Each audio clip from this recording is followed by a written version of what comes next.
आगे और जिक्र करेंगे भाई और बहनों हम। तो आगे क्या कह रहे हैं पूज्य गुरुदेव भगवान। तो परमात्मा ने कहा था तू जितनी जानता अपनी सारी कर लिए। चौथा युग जब कलयुग आई तब हम अपना अंश पठाई। काल हंद छूटे नरडोई सकल सृष्टि परवानी कोई। एक ये कोई बिट्टू भाई है, बिट्टू शर्मा। अब मुझे भगत तो लगते नहीं है, लेकिन चलो परमात्मा की आत्मा है। इनके बहुत सारी शंकाएं हैं मन में, बहुत सारी बातें ये कह रहे हैं। एक कमेंट्स इनका ले लेते हैं, ये क्या कुछ कह रहे हैं। पवन जी, जो आप बातें कर रहे हो ना, इससे ये साबित होता है कि गुरु जी झूठे हैं। आपको जिन्होंने आश्रम बनाया उन्हें मैनेजमेंट बता रहे हो। गुरु जी अभी तक कुछ नहीं बोले हैं, इसका मतलब क्या समझा। ये भाई कह रहा है कि ये जो जगह जगह आश्रम खोल दिए गए हैं मैनेजमेंट के द्वारा, गुरुजी के परिवार के द्वारा, तो गुरुजी तो अभी तक कुछ नहीं बोले। तो इससे क्या समझा जाए। तो गुरुजी ने तो अभी तक हमारे बारे में भी कुछ नहीं बोला। गुरुजी ने तो मुझ पवनदास के बारे में भी अभी तक कुछ नहीं बोला कि वो सही है या गलत है। तो फिर मेरे में दोष क्यों देख रहे हो भाई, फिर मुझे गलत क्यों ठहरा रहे हो। बोलने को तो गुरुजी ने अभी तक मेरे बारे में भी नहीं बोला। भाई ये परमात्मा की अलग लीला है, लीला पार्ट नंबर 2। ये पहले वाली लीला से भिन्न है, अलग है। भगत तो पहले वाली लीला में फेल हो गए, दूसरी लीला में बेचारे कहां से शरीक हो पाएंगे, कहां समझ पाएंगे। ये अध्यात्म है मेरे भाई, ये अध्यात्म है, समुद्र से गहरा विषय है। मैं इस लाइव वीडियो में 2 मिनट में बोलकर आपको नहीं समझा सकता। इस अध्यात्म को समझने के लिए, सतगुरु की लीला को समझने के लिए, संकेतों को समझने के लिए युगों युगों की तपस्या चाहिए, युगों युगों की तपस्या। उनकी शरण में आकर तब जाकर परमात्मा दया करता है। ये कोई 1 2 4 5 कोई 10 कोई जीवन में सफल में नहीं आता। युगों युगों से उनकी शरण में आकर भक्ति करते रहना होता है, तब किसी जन्म में जाके परमात्मा दया करता है। ये काल ब्रह्म भी क्या बोलता है गीता जी में, बहुनाम जन्मानाम अंतते ज्ञानवान माम परपदते वासुदेव सर्वम इति स महात्मा सुदुर्लभ है। क्या कह रहा है, बहुनाम जन्मानाम अंतते ज्ञानवान माम परपदते। बहुत से जन्मों के अंत के जन्म में ये काल कह रहा है कि कोई ज्ञानी आत्मा है जो मेरी भक्ति करती है। अब भक्ति तो पूरा संसार ही कर रहा भाई, मंदिर में, मस्जिद में, चर्च में, गुरुद्वारे में, पैदल यात्रा में, कावड़ में, नीलकंठ, बद्रीनाथ, जगन्नाथ, सब कर रहे हैं। लेकिन वो कहां संकेत कर रहा है कि मुझ काल ब्रह्म की साधना भी बहुत जन्मों के अंत के जन्म में कोई एक आध ज्ञानी आत्मा करती है। तो इसी प्रकार भाई बहुत जन्मों के अंत की जन्म की तपस्या के बाद, युगों युगों की तपस्या के बाद, भक्ति के बाद, अरे कोई इक्की दुक्की आत्मा होती हैं जो सतगुरु रामपाल जी परमेश्वर जी की लीलाओं को इस कलयुग की पिछली पीढ़ी में समझ पाती हैं। तो मेरे भाई ये 2 मिनट का विषय नहीं है जो मैं आपको समझा दूंगा। सतगुरु रामपाल जी का परिवार 35 साल से भगत बनकर उनके चरणों में है, वो उनकी लीला के अंश मात्र को नहीं समझ पाए। नामदेव जी और रविदास जी उनके चरणों में 24 घंटे रहे, सैकड़ों वर्ष, वो रति भर भी नहीं समझ पाए। नामा यानी नामदेव, रैदास यानी रविदास, नामा और रैदास रसीला, कोई न जाने अवगत की लीला। तो भाई ये 2 मिनट का विषय नहीं है। अगर आप भगत नहीं हो तो सबसे पहले आपने गुरु जी के सत्संग सुनने शुरू करने चाहिए, और जब आप उनसे उपदेश ले लोगे तो गुरुदेव ने कहा कि 3 साल पहले तो आप भगत की कैटेगरी में नहीं माने जाओगे। यानी सतगुरु रामपाल जी से उपदेश लेने के बाद में 3 साल तक तो आपको भगत भी नहीं कहा जा सकता, यानी आप कभी भी डगमग हो सकते हो। उसके बाद 5-10 साल के बाद फिर धीरे आपको समझ में आने लगेंगी ये बातें, खेल क्या है, माजरा क्या है। अगर समझ में आ गई तो मेरे भाई मैं इस कमेंट्स के माध्यम से 2 मिनट में तुम्हें कैसे समझा दूंगा। जब मुझे समझने में युग लग गए, ये सूक्ष्म है, जैसे हवा को कोई दिखा नहीं सकता, नहीं नहीं मुझे हवा दिखा। भाई वो महसूस करवा सकता है, गाड़ी के टायर में हवा भरवा के और फिर उसमें टनों टन वजन लाद के बोलेगा कि देख इस टायर में हवा है, तब ये टनों टन माल ये हवा लेके घूम रही है, हवा है। नहीं नहीं मुझे दिखा, मैं तो तब मानूंगा। तो भाई दिखा संसार में कोई नहीं सकता इस परमात्मा के अलावा। तो भाई ये सूक्ष्म है, महसूस करनी पड़ेगी। वो हवा है तो हम जी रहे हैं, हवा है तो हम शरीर पर महसूस कर रहे हैं। अब कोई अड़ जाए कि नहीं मुझे दिखा, उसको तो फूक मार देना तो भी कहेगा ना नहीं दिखा मेरे को, आई तो है मेरी तरफ लेकिन दिखा मेरे को। तो भाई वो दिखाने की मुझ पवन दास की बस की बात नहीं है। भाई मैं हनुमान जी नहीं हूं जो सीना फाड़ के दिखा दूंगा तुम्हें और तुम्हें समझ में आ जाएगा। अगर उनके भगत नहीं हो, सबसे पहले गुरु जी के भगत बनो। अब गुरु जी आ गए हैं, जाकर आश्रमों में दीक्षा ले लो। अब कोई दिक्कत नहीं है। अब चाहे कोई डीवीडी से दीक्षा मिले, चाहे गुरु जी दें, अब कोई प्रॉब्लम नहीं है। वो चाहे फर्जी हो चाहे असली हो, अब कोई दिक्कत नहीं। अब गुरु जी साक्षात आश्रम में है, अब वहां जाकर आप जी दीक्षा ले लो। पहले गुरु जी के भगत बनो अब आप, और भगत हो तो भाई अब आप समझ नहीं पाओगे क्योंकि आप मौका चूक गए। परीक्षा परमेश्वर खत्म कर चुके हैं, मिशन को गुरुदेव समाप्त कर चुके हैं, समझने समझाने का दौर बीत चुका है। 10 अप्रैल 2026 शाम के 5 बजे तक समय था। अब परमेश्वर ने अपने मिशन को खत्म कर दिया। अब तो उनकी लीला चलेगी संसार को अपनी शरण में लेने की। तो भाई ये 2 मिनट का विषय नहीं है भगत जी, जो मैं आपको समझा दूंगा, माफी चाहता हूं। तो क्या कह रहे हैं पूज्य गुरुदेव भगवान आगे 5505 का जिक्र कर रहे हैं, ध्यान से सुनिए। तो परमात्मा ने कहा था तू जितनी जानता अपनी सारी कर लिए। चौथा युग जब कलयुग आई तब हम अपना अंश पठाई। काल फंद छूटे नरडोई सकल सृष्टि परवानी कोई। वो धनी का वचन है, किसी डूम बाट का नहीं है ये। जिसके एक वचन से सारी सृष्टि रची गई थी, उसका वचन है ये होगा कि सारी पृथ्वी से पटक लियो, इसको कोई रोक नहीं सकता। क्या कह रहे हैं पूज्य गुरुदेव भगवान? काल ने कहा था कि जाओ जोग जी संसारा जीव ने माना कहा तुम्हारा, सबको भ्रमित कर दूंगा, कोई भगवान को समझ ही नहीं पाएगा, अध्यात्म को अच्छे से समझ ही नहीं पाएगा। क्योंकि आज से पहले तो अध्यात्म था ही नहीं। ये तो सदगुरु रामपाल जी भगवान ने आके दिया है, बताया है। साहिब ने भेद दिया सब खोला अपनी सतलोक राजधानी का। तो परमात्मा ने कहा था कि भाई तू जो मर्जी कर लेना, तो कितने सर पटक लेना, जब वो ठीक का समय आएगा, जब आवे 5505 तब ये वचन मेरा होगा साचा। उस समय मैं अपना खेल अपने आप खेल दूंगा।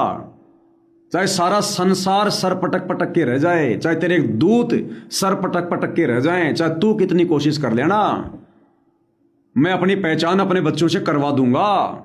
क्या कह रहे परमात्मा? तो परमात्मा ने कहा था तू जितनी जानता अपनी सारी कर लिए। चौथा युग जब कलयुग आई तब हम अपना अंश पठाई। चौथा युग जब कलयुग आई तब हम अपना अंश पठाई। कौन कह रहे हैं? कबीर भगवान। किसको? काल को। काल के सामने परमात्मा थोड़ा सा पर्दा रख रहे हैं, थोड़ा भेद रख रहे हैं। और धर्मदास को क्लियर कर दिया था कि 12वें पंथ हम ही चल आवें, सब पंथों को मिटाकर एक पंथ चलावें। अब परमेश्वर ने काल के सामने यदि ये बात कही है कि चौथा युग जब कलयुग आई तब हम अपना अंश पठाई, तो परमात्मा अपना अंश भी बैठाएगा, अपना अंश भी भेजेगा। और परमात्मा ने खुद भी तो आना ही था, खुद तो आ गए सतगुरु रामपाल जी के रूप में। अब काल को यदि परमात्मा ने कहा है तो उनका वचन फैल नहीं हो सकता कि मेरा दास जाएगा, मेरा अंश भी जाएगा। कब? जब कलयुग 5505 वर्ष बीत जाएगा, 1997 के बाद। चौथा युग जब कलयुग आई तब हम अपना अंश पठाई। तो साध वचन पलटे नहीं, चाहे पलट जाए ब्रह्मांड, भगवान का वचन फैल नहीं होगा। भगवान ने भी आना था। भगवान 8 सितंबर 1951 को आ गए। और भगवान ने यहां पर जिस अंश की बात की है, वो अंश भी परमात्मा ने इस कुत्ते के रूप में, कोई मान बड़ाई मत समझ लेना भाई रे। आज नहीं तो 5 साल बाद समझ में आ जाएगी सबके। 5 साल तो बहुत दूर की बात है। जिस वो अंश की परमात्मा ने बात की थी, वो एक कुत्ता है, ये पवन दास। अब बोलना पड़ेगा भाई, बहुत ज्यादा छुप छुप के रह लिए, बहुत ज्यादा छुपा छुपा के रह लिए।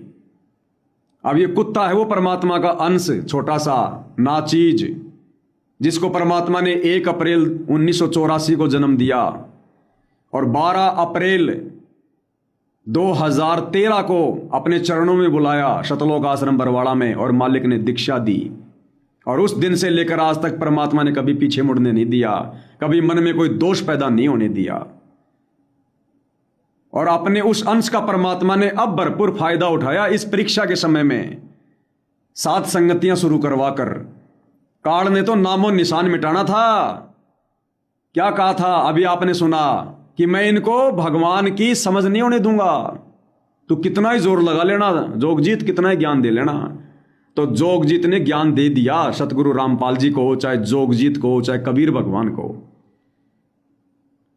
और जब तक सतगुरु रामपाल जी ने ज्ञान दिया और दे रहे हैं, ये अपने आप को भगवान नहीं बता रहे इस भक्ति विधान अनुसार कि परमात्मा जबरदस्ती मत करना, अपने आप को खुल्लम खुल्ला नहीं कहोगे कि मैं भगवान हूं, मैं परमात्मा हूं, ये नियम है। तो गुरुदेव भगवान ने केवल कबीर को भगवान बताया। कौन कबीर? धाणक कबीर, काशी वाला कबीर। पूरी संगत की सुरती वहीं लग गई दाढ़ी मूछ वाली कबीर की फोटो पर, धाणक कबीर पर, काशी वाले कबीर पर। सतगुरु रामपाल जी की तरफ किसी का ध्यान नहीं गया कि अगर वो धाणक कबीर है, काशी वाला कबीर है, तो कबीर के बिना तो मोक्ष नहीं हो सकता। आज कबीर को कहां से लाऊं पकड़ के? कबीर तो है ही नहीं आज, फिर वो दाढ़ी मूछ वाला धाणक कबीर तो, अरे वो धाणक रूप रहा करतार, वो तो है ही नहीं, उसके बिना मोक्ष नहीं। अब दुनिया ये समझ नहीं रही कि भाई अब जाट रूप रहा करतार, अब सतगुरु रामपाल जी के रूप में वो जाट रूप रहा करतार, इसको कोई समझ नहीं रहा, किसी की बुद्धि काम नहीं कर रही। गुरु को कोई परमात्मा मान नहीं रहा, और गुरु को परमात्मा माने बिना मोक्ष नहीं, ये मालिक का विधान है। गुरु को मानुष जो गिणे कर चरणामृत को पान, वो नर नरक में जाएगा युग युग बने समान। कबीरा ते नर अंध है जो गुरु को कहते और, हरि के रूठे ठोर है सतगुरु रूठे नहीं ठोर। गुरु मानुष कर जानते ते नर कहिए अंध, ओवे दुखी संसार में आगे काल के फंद। गुरु और गोविंद दो नहीं भाई, जब तक दो समझोगे नरक में जाई। 7 दीप 9 खंड में गुरु से बड़ा ना कोई, तेरा कबीर करे ना कर सके, सतगुरु करे सो होई। अब सतगुरु रामपाल जी को कोई कबीर मानने को तैयार नहीं, क्योंकि सतगुरु रामपाल जी ने अपने आप को कभी कबीर बताया नहीं। कबीर बताया उस धाणक को, दाढ़ी मूछ वाले को।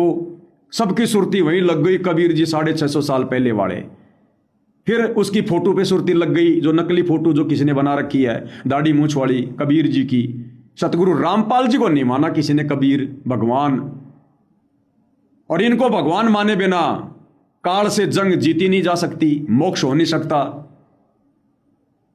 इसलिए परमात्मा ने अपने अंश का प्रयोग किया, उस अंश का फिर परमात्मा ने लाभ उठाया कि चौथा युग जब कलयुग आई तब हम अपना अंश पठाई।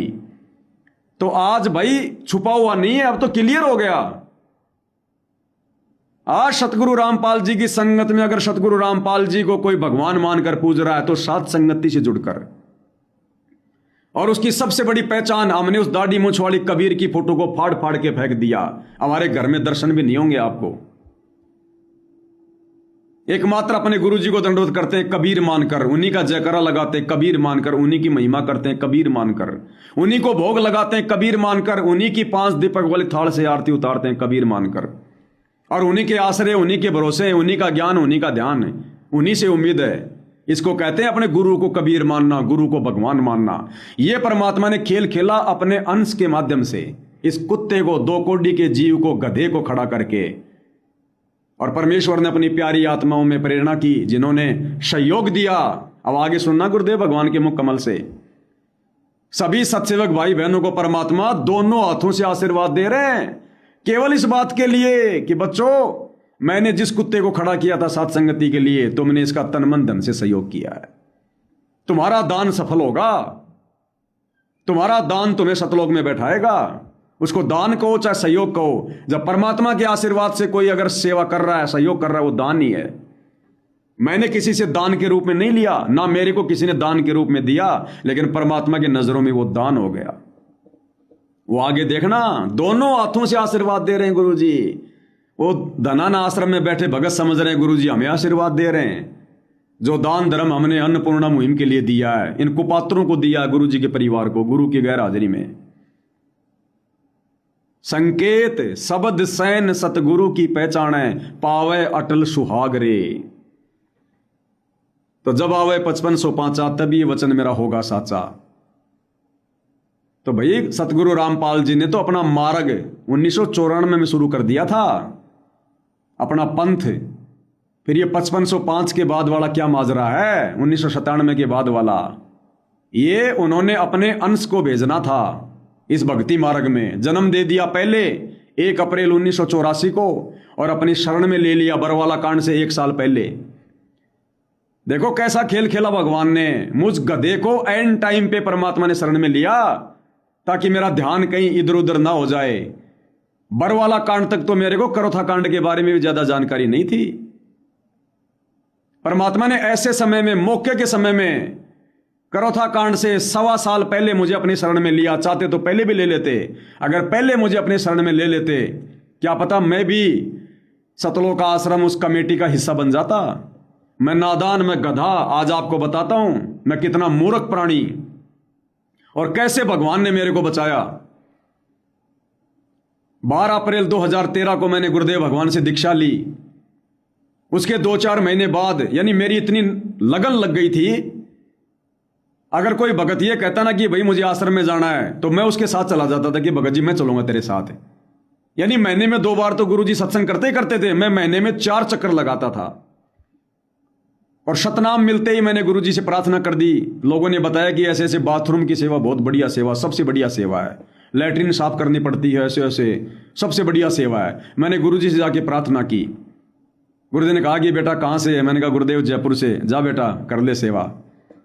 लग गया सेवा में मैं। इन सतलोक आश्रम वालों से मेरे बढ़िया संपर्क हो गए।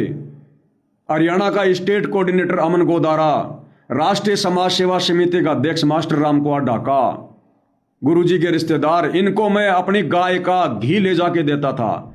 मेरे को विशेष तौर पर जानने लग गए, पहचानने लग गए। सतलोक आश्रम बरवाड़ा में जो बाथरूम की सेवा थी वो सारी मेरे हैंड ओवर कर दी। चाबी मेरे को दे दी गई स्टोर की साबुन तेल की। प्रसाद भी मैं ही बांटता था ऊपर का। मेरे को बागड़ी बागड़ी कहते थे प्यार से। मुझे परमात्मा ने इनके बीच में रखा, मुझे इनकी रहनी करनी दिखाई परमात्मा ने। जब गुरुजी सत्संग करते थे ये बातें किया करते थे। उसके बाद हरियाणा का स्टेट कोऑर्डिनेटर जयपुर में आया गाय लेने के लिए। मैं उसको गाय दिखा रहा था 2015 में, बरवाला कांड के बाद। खूब संपर्क हुए इनसे मेरे। परमात्मा ने इनकी जड़ दिखाई मुझे। तो क्या बात कहना चाह रहा था दास के दिमाग से निकल गई।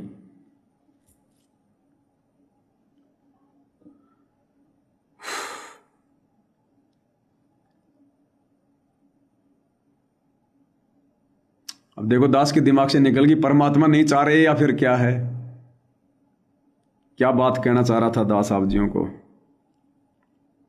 हां, कैसे मुझे परमात्मा ने बचाया। इन काल के दूतों के संपर्क में मुझे क्यों नहीं रखा? मुझे सतलोक आश्रम कमेटी का हिस्सा क्यों नहीं बनने दिया?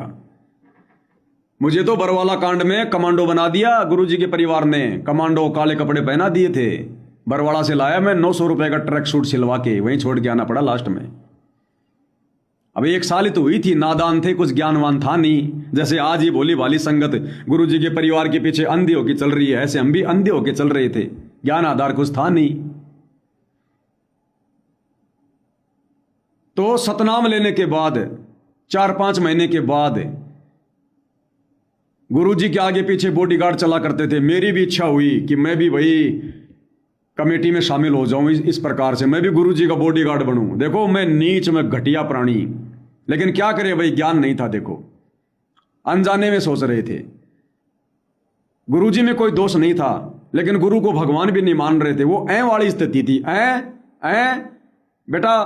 बेटा पेन लेके आना, पेन, वो वाली स्थिति थी। मैंने राजस्थान के स्टेट कोऑर्डिनेटर प्रकाश माली को अपना वीडियो बना के भेजा। उस समय मैं जिम में जाता था, बढ़िया हटा कटा शरीर बना रखा था, बॉडी सोडी डोले सोले। सुबह 4 बजे जाके तो मैं जिम में ताला खोल दिया करता था। जिम मेरे पास थी, मुझे ही उसका होलसेलर बना रखा था। ये डोले सोले बना रखे थे तगड़े वाले। और मैंने राजस्थान के स्टेट कोऑर्डिनेटर प्रकाश माली को जिम के अंदर कसरत करते हुए वीडियो बना के भेजा। इतनी बुद्धि थी कि भगत जी ये वीडियो गुरुजी को दिखा दो, मैं गुरुजी का बॉडीगार्ड बनना चाहता हूं। मैंने वो वीडियो प्रकाश माली के पास भेज दिया एक्सरसाइज करते हुए कि गुरुजी प्रसन्न हो जाएंगे कि वाह बड़ा हट्टा कट्टा आदमी है, बॉडीगार्ड के लायक है। तो मैं नीच में दुष्ट, आज मुझे हंसी भी आती है और मुझे क्या करूं मैं, लेकिन भाई क्या करें, बालक थे, नादान थे। प्रकाश माली ने वीडियो देखा, बोला भगत जी मैं प्रार्थना लगाऊंगा गुरुजी के पास, आप मेरे को कल फोन करना शाम को। दूसरे दिन मैंने फोन किया। अब भाई और बहनों, अगर आम संत होता और अगर इस पवन दास को अपने अंश को, वैसे तो सारे परमात्मा के अंश हैं हम, लेकिन अपनी लीला में परमात्मा कुछ विशेष थोड़ा सा खड़ा कर देते हैं। परमात्मा ने मुझे ये सेवा देनी थी वर्तमान वाली। तो प्रकाश माली ने कहा कि भाई गुरुजी ने रिजेक्ट कर दिया कि नहीं नहीं नहीं, बॉडीगार्ड की आवश्यकता नहीं है। अच्छा, मुझे कोई दुख भी नहीं हुआ, मुझे किसी प्रकार की कोई शिकायत, कोई मन में दोष भी नहीं आया कि भाई गुरुजी ने क्यों मना कर दिया। उस तरफ मेरा ध्यान ही नहीं गया और मैं अपनी वही बाथरूम की सेवा वगैरह सब कुछ मैं अपनी करता रहा। बरवाला कांड के समय, उस समय तो हट्टा कट्टा ही था, जिम जुम में जाया करता था। ये तो बरवाला कांड के बाद से मैंने जिम जाना छोड़ दिया, कभी मुंह भी नहीं देखा मैंने आज तक, मुंह भी नफरत। कि बैल थोड़ी बनना अगले जन्म में, क्या करना है, भगवान की भक्ति करनी है, अब शरीर तो मिट्टी है। बरवाला कांड के समय जब मैं बाहर निकलने लगा, पूरा परिवार था वहां पर बरवाला कांड के समय, पूरा परिवार। मेरा बड़ा लड़का तो 3 दिन के बाद में आया था घर पे। हमने तो सबने सोच लिया था कि वो सतलोक गया। जिस समय बरवाला कांड हुआ था रमेणी के तुरंत बाद दोपहर में, तो बड़ा लड़का बाहर चाय की सेवा कर रहा था लेके केतली, छोटा था उस समय। तो पुलिस वाले उसको बाहर की बारी पकड़ के ले गए बरवाला थाने में। बरवाला कांड हो गया। फिर उन्होंने किसी भगत को सौंप दिया, वो चूरू का, राजस्थान का। वो भगत अपने घर पे ले आया। हम 2-3 दिन बाद में आश्रम से बाहर निकले, तब जाकर उस भगत का फोन आया, वरना हमने तो सोच लिया कि हो गया सतलोक। तो जैसे दास बरवाला कांड में बाहर निकला, फिर इतना भयंकर माहौल, इतना डर वाला माहौल है। बाहर पुलिस वाले मार रहे हैं, डरा रहे हैं, धमका रहे हैं। जो भी बस में बैठ रहा पीछे से डंडा मार रहे हैं। पुलिस के अंदर जितने भी माता बहनें बैठी थी, जो भी थे, पीछे से पुलिस वाला चढ़ता, सबको एक एक थप्पड़ मारता, एक एक प्रसाद देता। दास जैसे ही अपने परिवार के साथ और बस के अंदर चढ़ने लगा, पुलिस वाले की सबकी नजर थी वहां पर, 10-15 खड़े थे कि कौन कौन था कमांडो, क्या था क्या नहीं था। अब काहे के खाक कमांडो थे हम। कमांडो का नाम सुना था, आश्रम वालों ने काले कपड़े पहना दिया, नाम दे दिया कमांडो का। आती नहीं थी लाठी भी चलानी।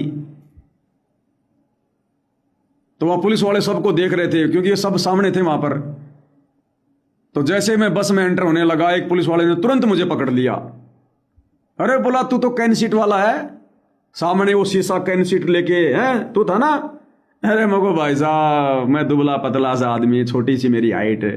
वो तो 6-6 फुट के लोग भर्ती कर रहे थे कमांडो में तो। अब उस समय तो सबकी ये हालत थी। नहीं नहीं नहीं, तू ही था, मैं तेरे को जानता हूं, मैंने तेरे को देखा था, आजा इधर, मेरे को खींच रहा है। मग भाई गई भैंस पानी में। और इतना भयंकर माहौल वहां, डर का, रो रहे सब।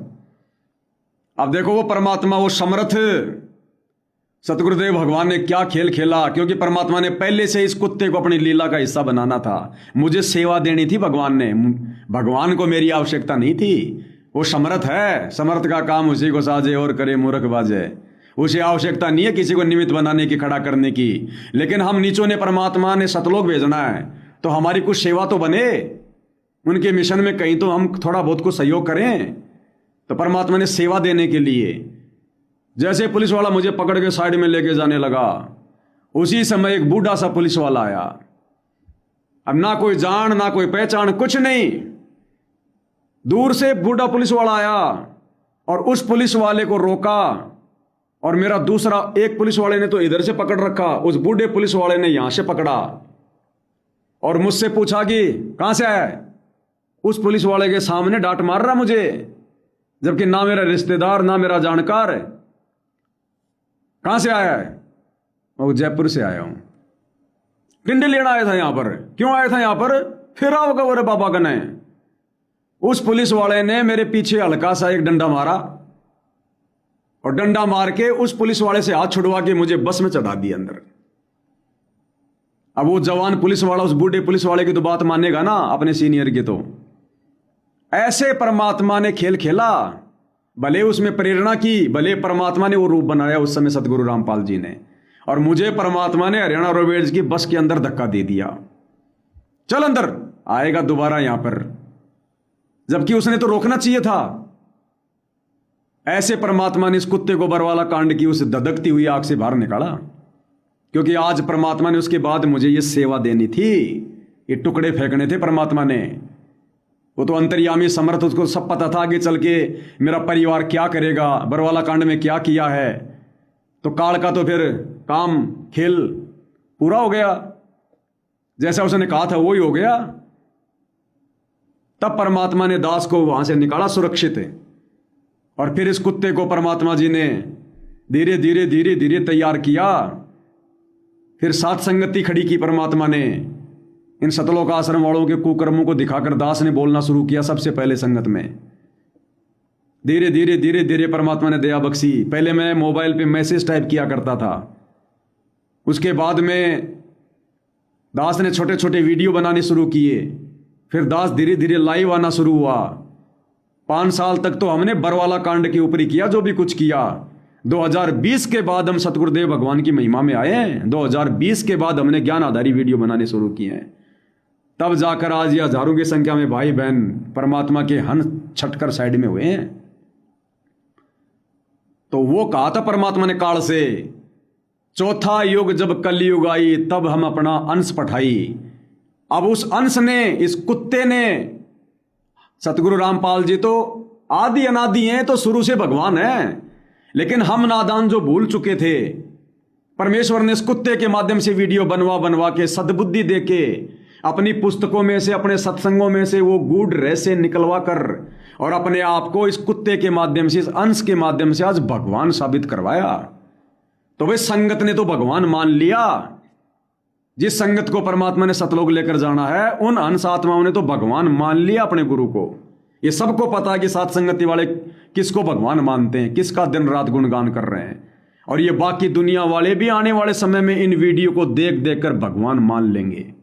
भले पार नहीं होंगे, लेकिन ये भगवान मान लेंगे। फिर बकवाद नहीं करेंगे, भक्ति में बाधा नहीं करेंगे किसी को। और वैसे भी युग परिवर्तन के दौरान छटनी हो ही जानी है। तो ये खेल है सतगुरु रामपाल जी भगवान का। इसलिए परमात्मा जी कह रहे हैं कि चौथा युग जब कलयुग आई तब हम अपना अंश पठाई। वरना बता दो कौन सा अंश भेजा उस कबीर भगवान ने सतलोक से। अगर कोई सतगुरु रामपाल जी को कबीर का कोई अंश मान रहा है तो उससे बड़ा बुद्धू, उससे बड़ा मूर्ख इंसान कोई धरती पर नहीं है। भगत होकर जगत तो कुछ भी कह सकता है, कुछ भी मान सकता है, लेकिन उनका भगत होकर अगर अपने गुरु को कबीर जी का अंश मान रहा है, उससे बढ़कर कोई बुद्धू नहीं धरती पर। अंश का मतलब क्या होता है? जीव। एक होता है पीव, पीव यानी परमात्मा, और अंश कहते हैं जीव को। अरे एक तो भगवान और एक भगवान का अंश। अब एक तो पेन और एक पेन का ढक्कन, तो ढक्कन ही रहेगा, मेन काम तो पेन ने करना है, लिखने का। तो भगवान और भगवान का अंश, तो भगवान सतगुरु रामपाल जी यानी कबीर, और अंश तो सारे ही हैं। सारे जीव जितने भी सृष्टि में उनके अंश ही हैं। उनके 16 पुत्र जो हैं, जो सतलोक में, वो भी उनके अंश हैं। काल भी उन्हीं का अंश है, दुर्गा भी उन्हीं के अंश है, अक्षर पुरुष भी उन्हीं का अंश है, उसके लोक के प्राणी भी उसी के अंश हैं। 21 ब्रह्मांड का स्वामी काल और जितने भी जीव हैं सब उसी के अंश हैं। लेकिन परमात्मा ने इस कुत्ते को थोड़ी सी विशेष सेवा दे दी, और मुझे समझ में आ गया कि मेरा इसमें कोई रोल नहीं है। ये तो परमात्मा की मौज, उनकी मर्जी। मेरे तो भाग खुल गए।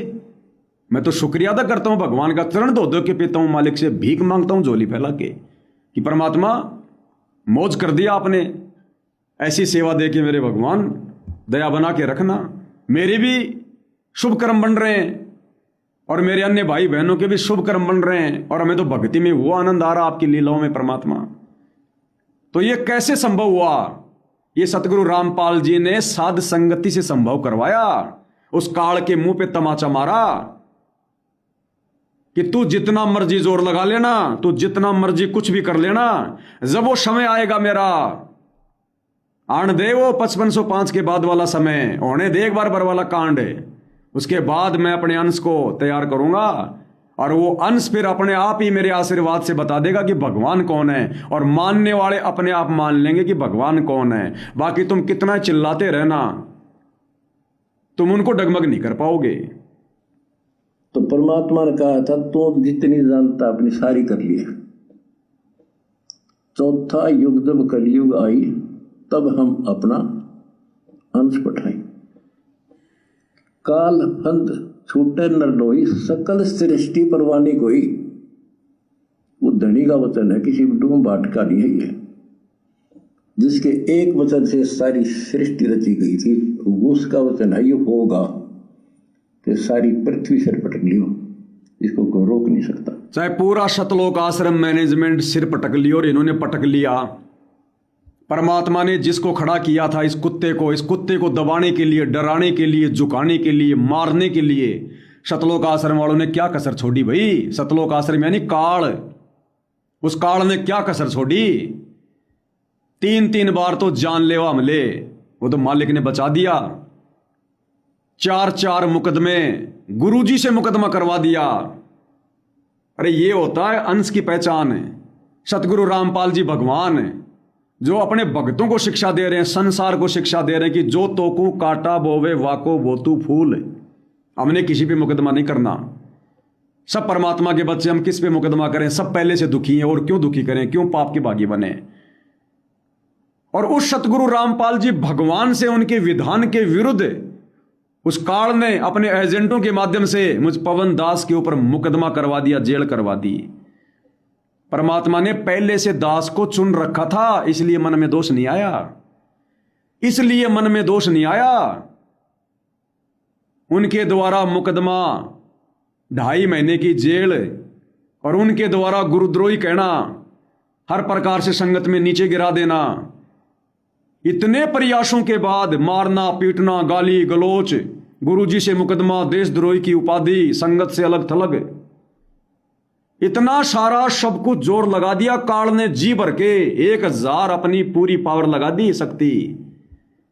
लेकिन समर्थ की शक्ति के आगे, जो समर्थ के भरोसे हो, जो समर्थ के आश्रय हो, समर्थ की शरण में हो, उसका वो काल क्या करेगा भाई?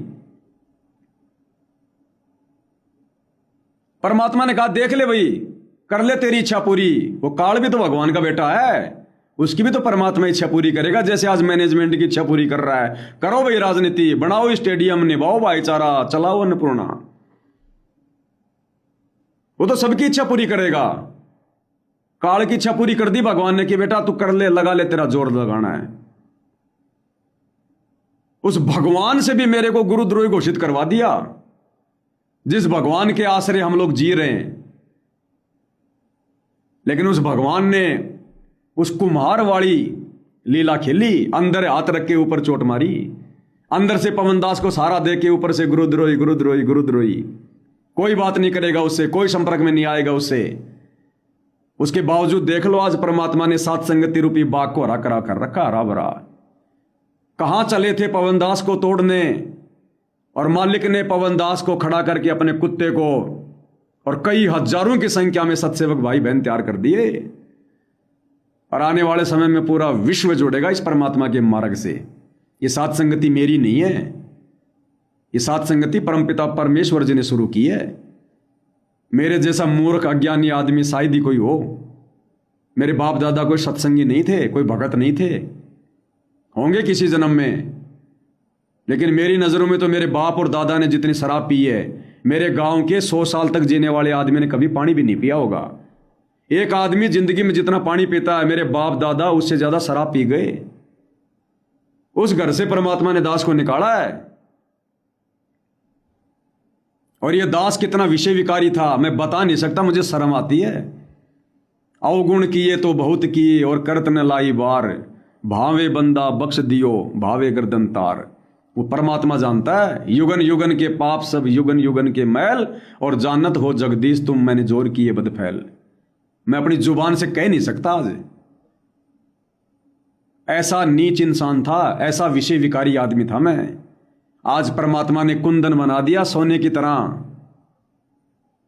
आज कोई सारी सृष्टि मेरे नाम कर दे और कहे कि पवन दास इस लड़की पे गंदी नजर डाल दे, इस लड़की को तू अपनी लवर की दृष्टि से देख ले एक बार, इसके साथ में तू गलत कार्य करने की दृष्टि से देख ले, मैं थूक दूंगा उसी समय। भाड़ में जाए तेरी पूरी सृष्टि, तेरी दुनिया, तेरा ये राजपाट सब। तो परमात्मा ने इस कदर भक्ति मार्ग पर अपने बच्चों को तैयार कर दिया। आज प्रत्येक को, मेरी हालत नहीं, मैं तो खुद साथ संगति से जुड़ा हूं, ऐसे ही भाई बहन जुड़े हुए हैं, सबकी परमात्मा ने ये स्थिति कर दी। सभी भाई बहन जो साथ संगति से जुड़े हैं, भाई बहन के रिश्तों में आ गए, जो पति पत्नी थे। अरे लोग तो 25-30 साल की उम्र में शादी करते हैं रंगरेलियां मनाने के लिए, अपनी काम वासना की पूर्ति के लिए, और यहां 25-30 साल की उम्र में भाई बहन जो पति पत्नी के रिश्ते में थे, वो भाई बहन के रिश्तों में आ रहे हैं। जिनके संतान नहीं हुई उन्होंने त्याग दिया, भाड़ में जाओ, ये आवन जान बखेड़ा, या कौन बसावे खेड़ा, आत्म कल्याण कराओ। असंग जन्म हो गए बच्चे पैदा करते हुए। आज वो भाई बहन काम वासना से दूर होकर भगवान की भक्ति कर रहे हैं। ये पवन दास के कहने से हो गया क्या? अरे ब्रह्मा विष्णु महेश नहीं छोड़ पा रहे विषय वासना, इस पवन दास के कहने से इस घोर कलयुग में, और ये युवा अवस्था में जहां विषय विकार सिर पर नंगा नाच करते हैं, ये भाई बहन छोड़ देंगे मेरे कहने से? ये समर्थ अपनी पावर दे रहा है, सतगुरु रामपाल जी भगवान करवा रहा है सारा सब कुछ। ये दास तो केवल एज ए ट्रांजिस्टर है, केवल एक माध्यम है, करने धरने वाला मेरा गुरु है, वो परमात्मा है जिसने मुझे भी थोड़ा बहुत हंस बना दिया, और सत्सेवक भाई बहनों को तो कति दो मांझ के साफ कर दिया। आज ये पवन दास भले डगमग हो जाए, लेकिन जो भाई बहन साथ संगति से जुड़कर दृढ़ हो चुके हैं, उनको तोड़ने वाला धरती पर नहीं है कोई, धरती पर। इन्हीं आत्माओं के लिए कहा करते थे गुरुजी, अगर ब्रह्मा विष्णु महेश भी आ जाएंगे तो फिट्टे मुंह होके जाएंगे, फिट्टे मुंह होके मेरे बच्चों के आगे। वो हैं साथ संगति वाले।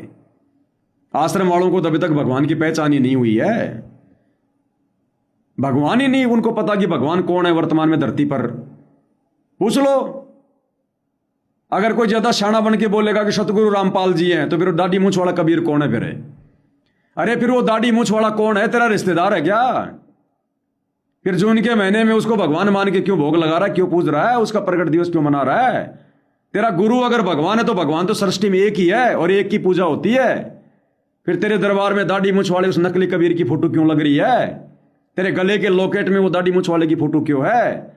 तो फॉर्मेलिटी से तो लोग कह देंगे कि गुरुजी भगवान है, संत रामपाल जी भगवान है, लेकिन भैया हृदय से कौन मान रहा है? बात तो यहां से बनेगी, फॉर्मेलिटी नहीं चलती इस मार्ग में। तो इसलिए परमात्मा ने कहा कि चौथा युग जब कलयुग आई तब हम अपना अंश पठाई। मैं ज्यादा जिक्र नहीं करता इन बातों पे, मुझे खुद को ये अच्छा सा नहीं लगता अपने बारे में बताना, लेकिन ये बीच बीच में मजबूरी हो जाती है। परमात्मा थोड़ा उचित समझते हैं, इसलिए दास हल्का सा जिक्र कर देता है, वरना दास को आवश्यकता नहीं है। मैं तो जिस दिन भगवान आ जाएंगे, जो मेरे साथ में रहते हैं सत्सेवक भाई बहन, जो मेरे संपर्क में, सबको पता है झोपड़ी बना के रहेंगे, झोपड़ी बना के, किसी के संपर्क में भी नहीं रहेंगे। हाँ, कभी महीने 2 महीने में कभी साथ संगति का मौका मिला कहीं आने जाने का, जैसा भी परमात्मा व्यवस्था करेंगे, उस समय मालिक के गुणगान कर लेंगे 1-2 दिन, बाकी अपना घर रहेंगे, अपना काम धंधा करेंगे, अपनी भक्ति करेंगे। खेल तो सारा परमात्मा ने करना है, हम तो 2 कोटि के जीव हैं, हमारी क्या औकात अब आगे। बस इतनी सी बात है, इससे ज्यादा नहीं।